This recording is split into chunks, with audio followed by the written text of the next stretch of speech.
are the universe, so beautiful. Through all of the hurt, we'll stand invincible, so beautiful. We'll take on the world. We'll take on the world. What's up, hysterical people? We are in for a treat today. We are here talking with Lori, who's a consumer specialist, and she's going to help us figure out how to resist with our wallets this coming year. So, welcome to Lori. Thank you for joining us on the podcast. Thank you. Thanks for having me. Well, Lori, I was really excited because pretty soon, right after the election, you went to action and I found your Facebook group, and you've been putting out such great information on there to help us as consumers to make wise choices. So please tell everyone in the podcast, everyone who's listening, a little bit more about yourself and why you're passionate about this topic. Thanks for having me, Pamela. So I'm passionate about it because my career was largely in indirect procurement, which includes buying and negotiation. I worked at some really large companies like NVIDIA, Logitech, Cisco Systems. And so I understand the power of the dollar and how the Republican Party speaks uniquely in dollars. So after the disastrous election, and after I picked myself up after a reasonable period of depression and outrage, I decided that, if we can't beat them at the ballot, let's head over to the wallet. So I started a small, at the time, Facebook group. And honestly, I can't even remember the original name. It was some really clumsy thing like, let's resist by spending much less on Republican organizations. And then I enlisted the help of ChatGPT, and it narrowed it down to spend smart, resist strong. So it's really a 360 to help people put their wallet where their values are. And I want folks to,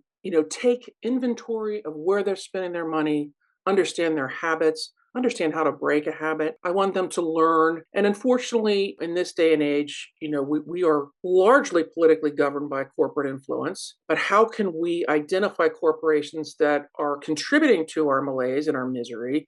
And how can we move our dollars into smarter lanes? So largely that means, hey, how do you break an unwanted buying habit? How do you identify, what I call blue companies or companies that support democratic values? And then how do you, prioritize and come up with a decision-making flow chart? And so I've tried to do a comprehensive way for people to make an assessment of how they're spending their dollars and how to move into a habit that is more cohesive in terms of putting their money where their values lie. Yeah, I think it's really important, but it's not always that easy, right? I know I am begrudgingly going to probably not renew my Amazon Prime in January, and I'm kind of freaking out about it because it's so easy and convenient and everything, but I canceled my Washington Post subscription earlier in the year, and I think that Amazon is partly contributing to some of the problems. So that's one stand that I'm going to make that I think is going to be hard for me. Congratulations. It's incredibly hard. I don't want, and that's why I did the 10 steps on how to break a habit. This is incredibly hard. I really wanted people not to just gloss over the fact that they're breaking habits that may be deeply rooted in things they're not even really consciously aware of. It's hard. Yeah. It's Is really important to Amazon get. a good one? Would that be on your list of places to avoid? So Amazon, I tell you, the structure of these companies, I kind of call it el pulpo. There's like an octopus. A lot of them have their tentacles and other things, right? Whole Foods is wholly owned by Amazon, right? But as a standalone, it's a great company. Amazon donates far more to the Democratic Party than the Republican Party. But Mr. Bezos and his midlife crisis just went to Mar-a-Lago to kiss the ring. I mean, when you get that much money, they have way too much influence. It creeps into our political lives, and that's not where it should be. Yeah, he just has too much money. I feel like I just don't want to contribute to that anymore.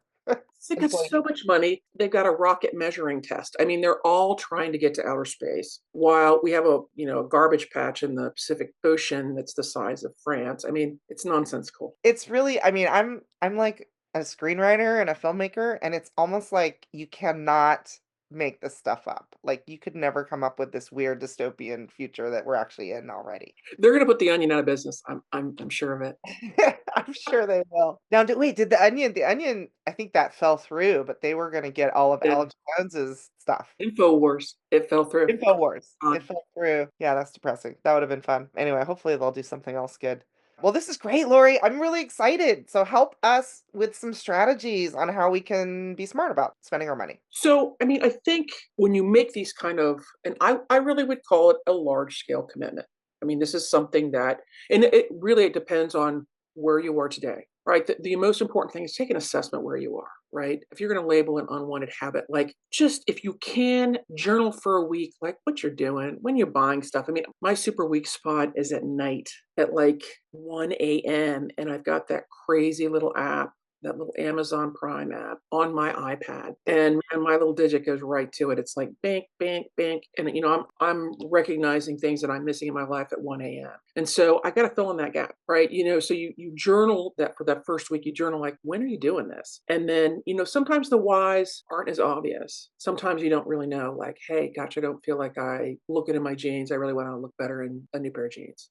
So you take the journal, you do it for a week, do an assessment, and then you say, okay, now I know where I'm at. Where do I want to go? So you set specific goals. You write a budget. So then you've got goals. You've got a budget. Make a commitment to move some of that money directly into savings. Get it out of your disposable income bucket. I mean, does it remove temptation completely? Yeah, you could get into savings and dip into that too. But it's a step that helps you, like, okay, I'm committing to my future, and you're committing to, and who knows what's going to happen with health insurance, and having that nest egg. That, my goodness, if you do have a catastrophic diagnosis, you got something to help yourself. So do the savings movement, do the budget. Then you start saying, okay, what are my triggers in my environment? Okay, so I'm going to get off of, like you said, no more Prime, right? Then you got to spend $25, get your 2 days, if that. You get rid of those programs that make it so easy. Unsubscribe from emails that you get that are, in your face, like buy, buy, buy.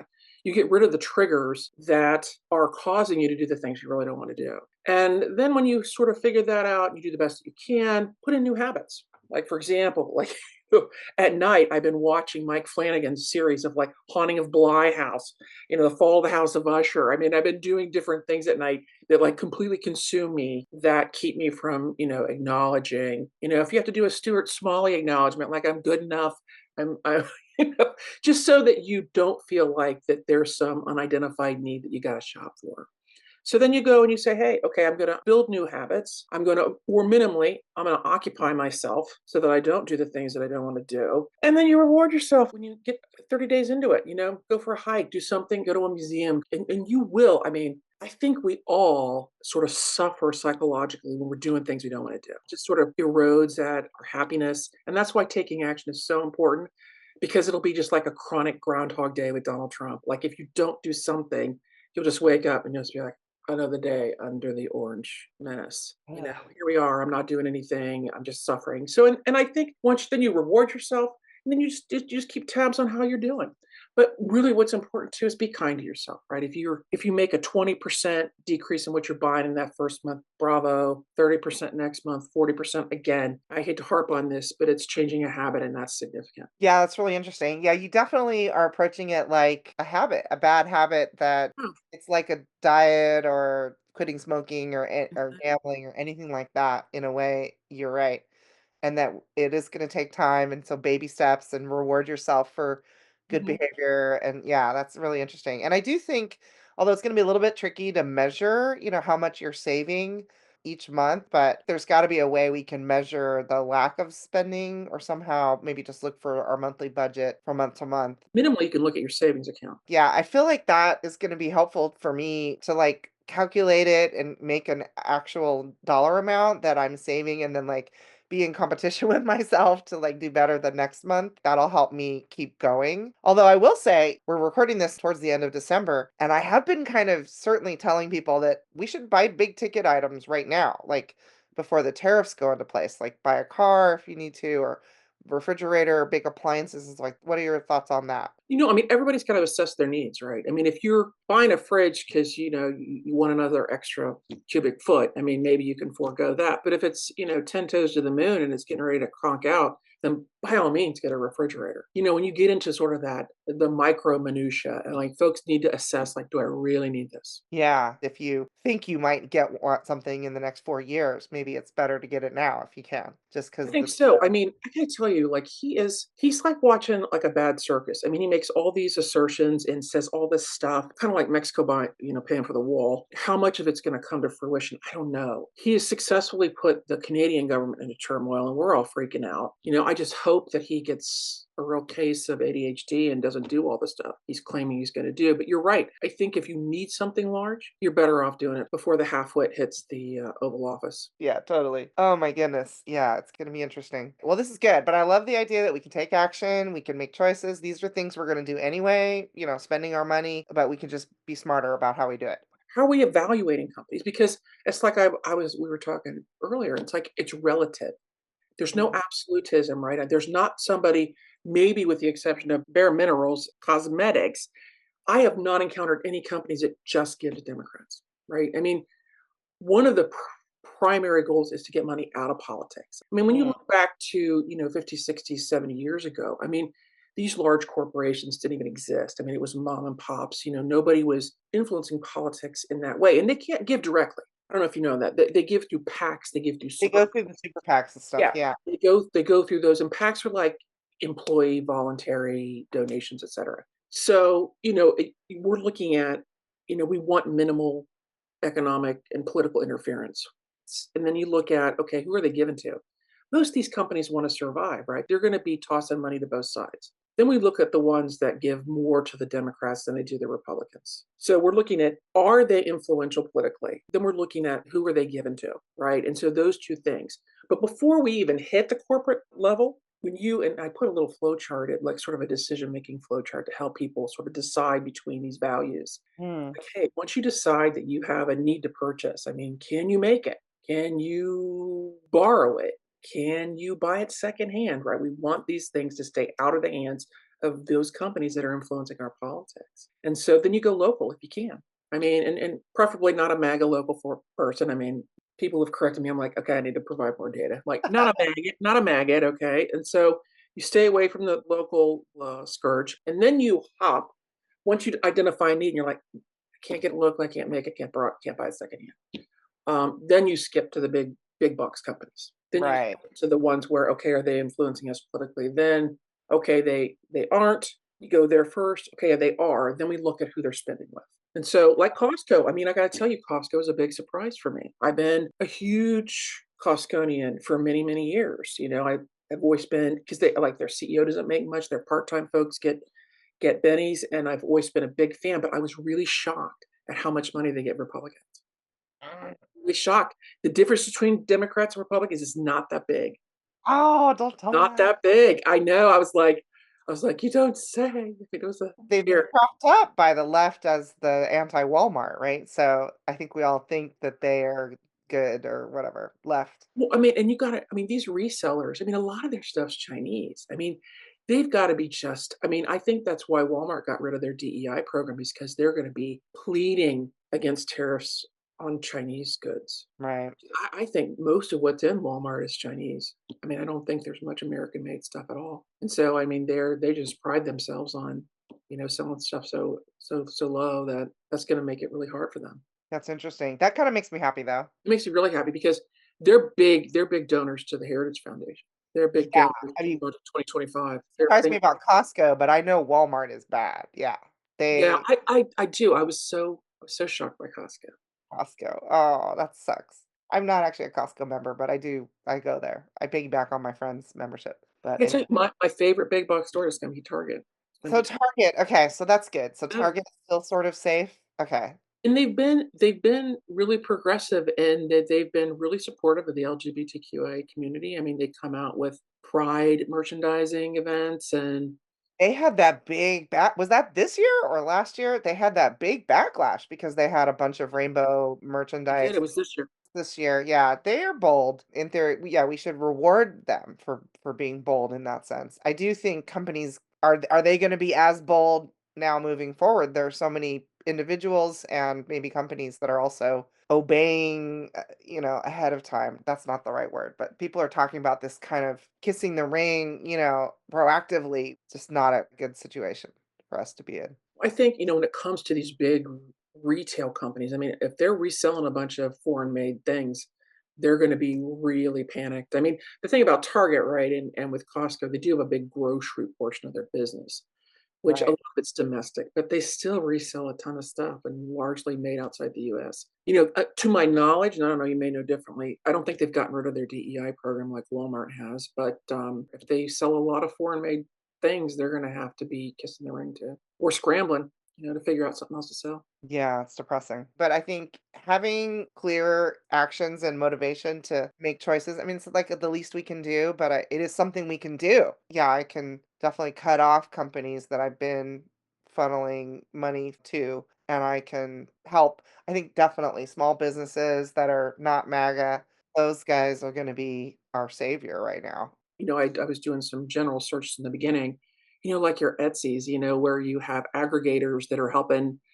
small creators get a website and Shopify and the things that you can do to help local craftspeople. In a way, it's not even local, just small, right? I don't mind buying from someone from Cali who's, got their own little shop and, they'll send it to me and certainly supporting that business across the country. Yeah, yeah, I remember, I guess it was a pandemic move, but I was kind of a shopaholic during the pandemic. I bought a couple of like really pretty stained glass butterflies. I was like into butterflies was one of my pandemic hobbies, and they remind me of my mom. And I bought them from Etsy, but they were from Ukraine. They were from like some glass person in Ukraine who pretty much right after the war started, that was how they were generating income.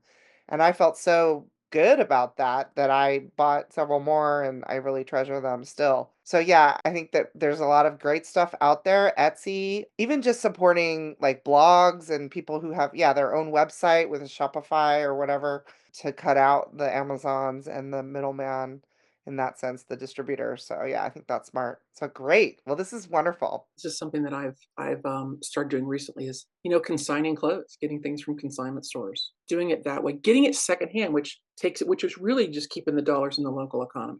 Yeah, absolutely. I also think, of course, local and like in my neighborhood here in Los Angeles, we have this really great place called Crafted, which is almost like a farmer's market for craft people. Like I've gotten a lot of Christmas presents there, and it's great to keep the money in the local economy for sure. And I feel, yeah, it's fun. I'm giving things that no one else will ever have because they're handmade or, they're made with love and all of that good stuff. And it feels good to support. So yeah.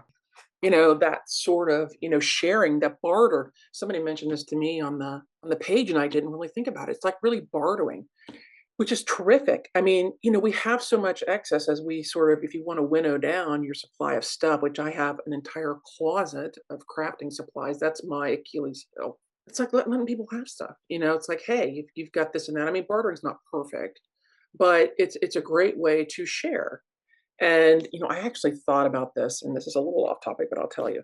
In Japanese, there's something called a moai, and a moai is a group of people who agree to support each other financially and through social support, bartering. If you have a group of 800 people and you have like, okay, hey, I need this and that, chances are pretty good that somebody's going to be able to find something for you with the idea that somebody gives back in turn when you're looking for something. When our government becomes less favorable to the needs of the majority, how we need to rely on one another. Hmm.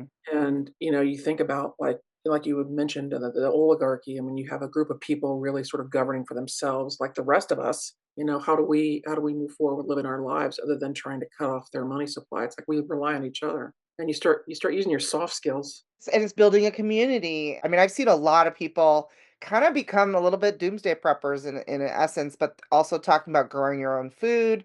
And then to your point, like bartering and sharing. I have an amazing, I'm kind of fortunate. I can brag a little bit. I live in Southern California. So I have an amazing avocado tree. And I'm like so jealous. avocados, oh my God, avocado. I mean, it's like dollar bills growing on my tree right now. We have a local, yeah, like fruit and vegetable swap once a month, and they love my avocados, by the way. When I bet. when I did it several years ago. So I just definitely start doing that again. And then there's a buy nothing Facebook group. I haven't done it, but I think I'll try. I was talking to somebody recently who said that, yeah, they scored like some amazing like Louis Vuitton bag or something that I mean, I don't know if it was quite that expensive, but it was like an expensive thing that they got for basically nothing. 'Cause I guess it's by design, they don't let you actually pay for anything, so you sort of Yeah, barter and swap and things like that. And then there was another thing I got invited to, I didn't go, but it was like a clothing swap. Yeah, there's a lot of really good smart suggestions, and none of those even cost any money at all. So, like, we're right. talking about spending their money smarter, but just spending less and being smarter about swapping and being resourceful, I think is key. There are so many reasons to spend wisely, so many, and I could wax poetic about the environmental part of it. Yeah. Keep as little in circulation as you can. I mean, but we have a growth economy, so I won't go there, It but is it is tough, but I agree, yeah. I always admire even, like a decade ago, there was a woman on Oprah or whatever who basically had no waste, 0 waste, right? And so took, like, I mean, I'm getting better about not taking plastic bags from the grocery store, but it's still hard. I think a lot of maybe post-pandemic, everything comes in plastic packaging, right? Everything is in single-use plastic, and I cringe at that stuff. I mean, it's a trade-off, right? We wanna be safe and hygienic, but yeah, my friend makes these amazing, yummy, sugar cookies that are all decorated and beautiful and everything, and she'll give me, like, a box of them. Each one of them is packaged. I'm like, "Ah, don't do that." So I don't know, we gotta figure out how to do it. I lived in California for a while, and I remember, I don't know, it's like I woke up one day and I just started paying attention to plastic. Like you said, it's like everything is freaking in plastic. I mean, everything. And so I was actually looking something up, and there's microplastics in rainwater. The bioaccumulation of microplastics is really bad. It's in Yeah. the rainwater, so the plants uptake it, and so you get it in fruits and vegetables. The laundry list is just so long. Oh, man. It's interesting because I was randomly chatting with this guy from Australia who I'm working on this film project with, and I was really despondent as you were in despair right after the election. And he basically said something to the effect of, well, maybe America had to like hit rock bottom. They had to like elect Trump so that you could have this big wake up call or something. And I'm like, it's not worth it, but I mean, look, if we're here, let's find a silver lining, and maybe this is. I mean, it'll change my habits. I'm gonna hopefully start being better about doing the right thing, and I have to say I was really good about recycling and everything, and then I kind of went off the deep end during the pandemic. I was like, we're all gonna die anyway. It doesn't matter, you know. Yeah. So, but to get kind of back to tighten that up a little bit more, and then certainly the money, the purse strings, there's so many things that I can change in that category. So I really appreciate everything you've shared with us today. Yeah, I think we were in a relationship with greed that we need to break up. I mean, going back to that Amazon thing, I mean, I haven't been that bad for over a few years, but like I was ordering from Amazon, and if I didn't have something arriving at my house every day, or like, yeah, I was going through withdrawals because I was so lonely, and it was like, what's going to be new today? Is there something coming from Amazon? Oh, better order something. So it was like stupid. And now I have like way too much stuff that I'm trying to purge and get rid of it. So it's like a vicious cycle. Stupid. I think I counted, I had supplies for like 26 crafts. And then I came in and I could never decide which craft I wanted to do. Which craft Yeah, you want to yeah, get but on? I just felt it was like just this sense of like putting my hands on my craft stuff. It's like, ah, I could at any moment do any of these things if I wanted. You know Ridiculous. what? I'm totally with you. I don't even the crafting, I actually, yeah, different crafts I can do, but like I mean I think I still have my mom's old sewing machine and like several different like sewing you actually have to have like talent. So I have like several half-made things that never would fit me or I wouldn't wear anymore because I'm like 3 decades older than I was when I started them or whatever. It's like I was thinking about, I'm like, man, if we could like have a Weight Watchers kind of meeting called Buy Anon, where you come in and say, I'm lonely. I'm buying too much stuff. I'm going to pose that to the group and say, would that be helpful? When you're building new habits, you're like, okay, I got to replace it. Well, I meet with friends 30 minutes once a week, and we just chat about it. do you think that's There, what we're looking for? We're looking for something to fill the void or yeah, that community thing. It definitely for me got way worse during the pandemic. And so now maybe we're in a way going back to that a little bit. We had a reprieve, but I mean a lot of people just can't talk to their family and they can't talk to their friends because they're all MAGA, especially people living a blue dot in a red town. Those people are going to be really lonely. So yeah, It could be good. Certainly, I mean, getting tips from you and sharing ideas, and I mean, even some of your other followers like have suggested things that have been really Well, valuable as well. no one person can do this. I mean, it's going to really take a lot of us to be committed to this. I mean, and I think, one of the things that is annoying to me is that I've seen some of this boycott stuff about boycotting on inauguration day. It's like they're trying to manage our anger, right? They're trying to manage the rage that we feel over the fact that, a felon is now got the nuclear codes. Like they're trying to manage our anger. And someone said, oh, how about we boycott on January 20th? I'm like, no, no, no, no, no. It's going to take something. And I could almost see them looking at the data like, okay, the middle class will be mad for about 2 months, and then they'll boycott for a day, and everything will go back just to how it used to be. In my mind, I'm like, we cannot do that. I cannot have a Groundhog Day like this for the rest of my life. I'm like, we've got to take action and be consistent and persistent in what we do. It can't be a flash in the pan, otherwise, it's only going to get worse. And I truly, truly believe that. Yeah, thank you for saying that because I know I don't even think that they've worked, but in the past they've called for a general strike, women on strike or whatever. And what does that really mean? And I don't think that it's ever worked. Like nobody's ever talked about it after the fact. Oh, consumer spending went down by 50% yesterday. But to your point, it's got to be every day. Not a strike every day, but just to be smart about how you spend your money. It's a group effort. Yeah. It's gotta be a lot of us just recognizing that this is the best way to do it. I mean, and the thing about it is it helps you. I mean, it's not you're not really sacrificing anything, you're actually building up your savings. Yeah, no, absolutely. I think it's really, really smart. And I think to your point, it is going to take all of us. So when one of us makes a good choice, yeah, we should celebrate that somehow. And Absolutely, absolutely. so then somehow it can be a collective like uprising and kind of groundswell of good choices. Here's another little anecdote. I remember it was right after Trump got elected the first time. So we're talking like 8 years. We were all like literally in a room. And the idea was basically that we're all mad, but we can't all be so mad every day to the extreme. So because we're all working together, any one of us can like take a break, take a breather. They were likening it to a chorus or a choir, and everybody's singing the high note at the same time. Like, not everybody can hold it for that long, but like one person can take a breath and then they'll pick it up, and then somebody else can take their breath. But the chorus together is still sustaining that high note at for the whole time. And I do think, I mean, it's hard to think about it that way because we're just making individual choices every day. But I do think that in that sense, if there's enough of us that are collectively changing our habits and it's drastic enough to make a difference, that will get noticed. And yeah, hopefully they'll pay attention. And The US Census Bureau tracks retail spending, so I'm gonna be tracking it just like they do so that we can get some idea. But, and I love the choir analogy, but, when I first started out, I'm like, "We're kinda like a school of fish," right? I mean, and this is a little bit off topic, but it's really, really so unnerving, right? You and I was born in 1970, I'm a little bit older. This is obviously way before the internet, way before, microcomputing, and I mean, I think it was 5 when the first microcomputer, which you had to assemble yourself, came out. We were not cradle to grave consumers. I'm like, it's like we're all in the crosshairs because they just want you to spend your money from birth to death. And I'm like, we're so much more than that. It's like not to be so